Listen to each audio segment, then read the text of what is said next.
Ciao, my name is Umberto Mucci and this is We the ItaliaNews, a podcast about Italy during coronavirus times. Today is Thursday, March 10, 2022. On March 9, 2020, the lockdown officially began in Italy.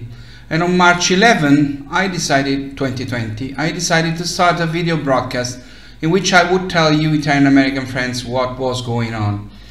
No one could imagine that 2 years later we would still be fighting this virus, although today things are better. But we are not out of the woods. In these 2 years we have learned that everyday certainties can vanish at any moment. We have learned to live with distance, with fear and anxiety, with the shutters of the stores down, the people outside the balconies, the empty squares, the sports stopped, the cinema stopped, the music stopped. Then slowly we tried to start again, to reinvent ourselves to overcome even this difficulty. Today we are overwhelmed by the tiredness of these 2 terrible years, and this has the consequence that we are probably paying less attention to the danger of contagion, and we are inside a new nightmare now, without the old one being officially over. In some countries in Europe, the elimination of the rules that were created to combat COVID has led to an increase in infections once again, and the risk is that the same thing will happen in Italy, and we hope not so, of course. Virtually everyone is pushing the government to reopen everything and remove the remaining restrictions, but scientists advising the government warn that this is still very risky. In the meantime, after 2 years, finally today, it is possible at least to visit relatives and friends in the wards of Italian hospitals with precise rules, including the use of the FFP2 mask.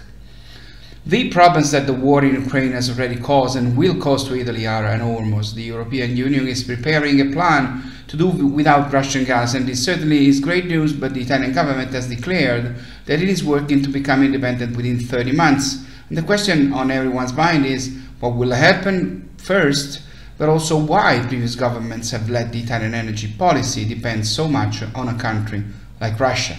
The contingency plan that the government is working on includes more supplies from abroad and other sources, but also less electricity consumption.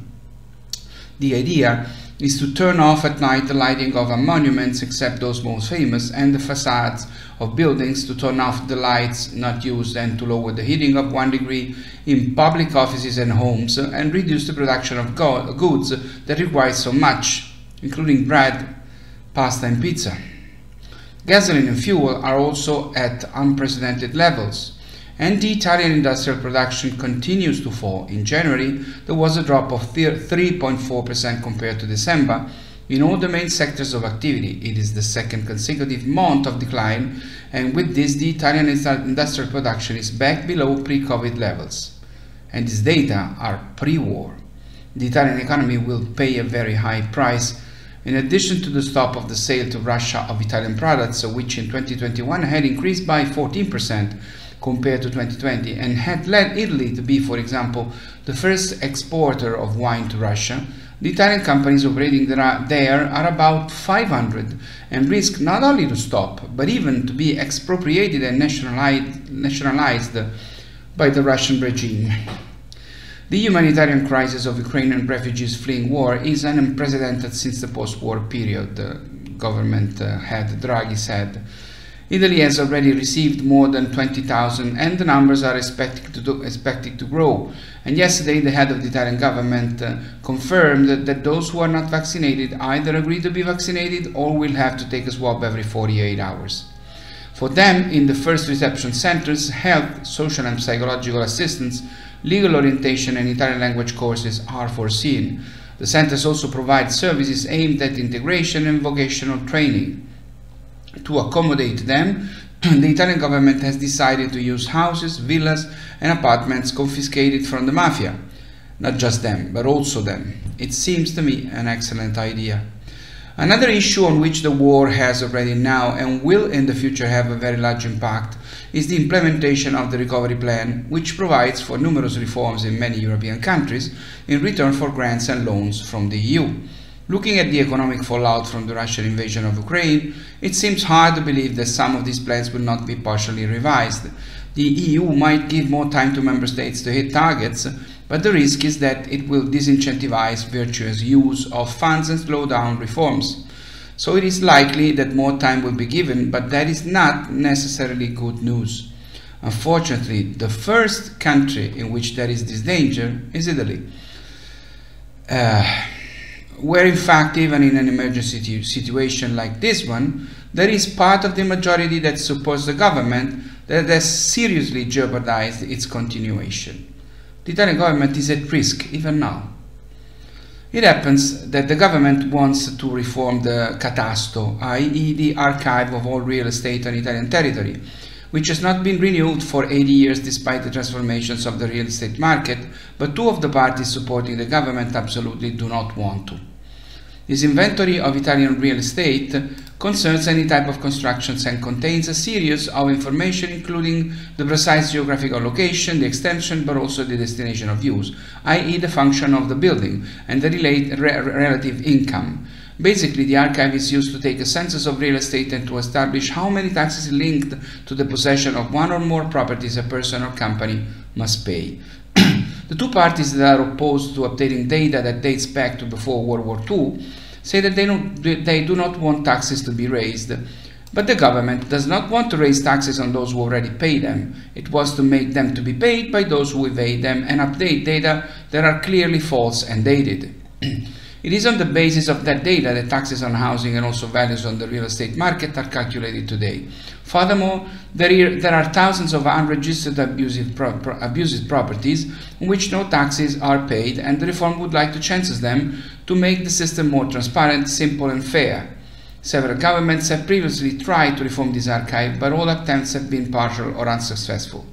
According to a recent survey, in Italy there are 64.4 million properties, of which 57.1 million are owned by individuals. There are 34.9 million houses, of which 32.2 million are owned by individuals. The so-called first homes, those declared first, both for those who also own others and for those who have only one, are 19.5 million. One of the most obvious discrepancies concerns the comparison between the properties declared by taxpayers and the number of first homes estimated used in main sample surveys. According to the declarations, there should be 2 million fewer properties. A large part of this difference derives from the fact that many spouses reside in the same house, even though formally they have residence in two different houses in order to have tax advantages from the exemption of taxes on the first house. The difference is also explained by rents that are not regularly registered. Another significant problem is related to illegal building, even for the security of those who live there. According to a recent report, there are 1.2 million real estate units not registered in the land register. In 2020, the phenomenon of illegal building saw 17.7 illegal buildings for every 100 authorized, with a significant geographical difference: 6.1% in the north, 17.8% in the center, and 45.6% in the south. At the moment, the rent archive does not correspond to the market value, and this discrepancy generates fiscal inequity. In practice, property taxes are not calculated on the basis of the income that those properties can really yield with today's rents. The average property income is less than 500 euros per year, equal to about just the 10% of an average rent.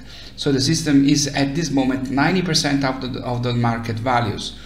The data are completely falsified, and that is why the government wants to make everything more transparent and real. It's all for now, it's all for today. Not a very good video. I know that there were a lot of bad news, but this is what's happening now in Italy. So please stay safe and take care.